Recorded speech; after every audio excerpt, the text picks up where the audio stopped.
Hi guys, welcome back to my YouTube channel. ചൂടൊക്കെ കുറഞ്ഞുകൊണ്ട് തന്നെ ബാൽക്കണിയിലൊക്കെ പോയി ഇങ്ങനെ പുറത്തേക്ക് ഇങ്ങനെ നോക്കിക്കാൻ നല്ലൊരു പ്രത്യേക വൈബാണ്.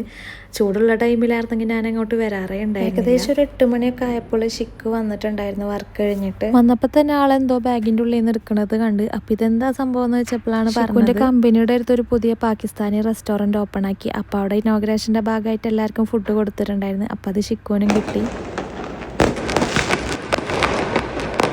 ഇന്നലെ ദീപാവലി ആയതുകൊണ്ട് തന്നെ അവിടെ നിന്നും ഫുള്ള് ഫയർ വർക്കിൻ്റെ സൗണ്ടുകളായിരുന്നു. ഇച്ചുവിനിപ്പോൾ പുതിയതായിട്ട് ഒരാളെ കിട്ടിയിട്ടുണ്ട് കമ്പനിക്ക്. ആളായിട്ടാണ് എപ്പോഴും കളിയും കാര്യങ്ങളൊക്കെ. പ്രാവശ്യം വീക്കെൻഡിൽ ഞങ്ങൾ ഫ്ലോർ മില്ലിൽ പോയപ്പോഴാണ് ഇത് ഈ ഒരു സംഭവം കണ്ടത്. ഈത്തപ്പഴം പോലെ ഉണ്ട് കാണുമ്പോൾ, പക്ഷേ ടേസ്റ്റ് എൻ്റയർലി ഡിഫറെൻ്റ് ആണ്.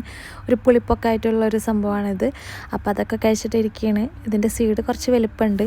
ഞാൻ ചുമ്മാ ഒന്ന് കിച്ചണിലേക്ക് പോയപ്പോഴാണ് ബാക്കിയുള്ള റൂംമേറ്റ്സും ഈ ഫയർ വർക്കൊക്കെ കണ്ടിട്ട് അവിടെ ബാൽക്കണിയിൽ നിൽക്കുന്നുണ്ടായിരുന്നു. അപ്പം ഇന്നത്തേക്ക് ഇത്രയുള്ളൂ. ടാറ്റാ.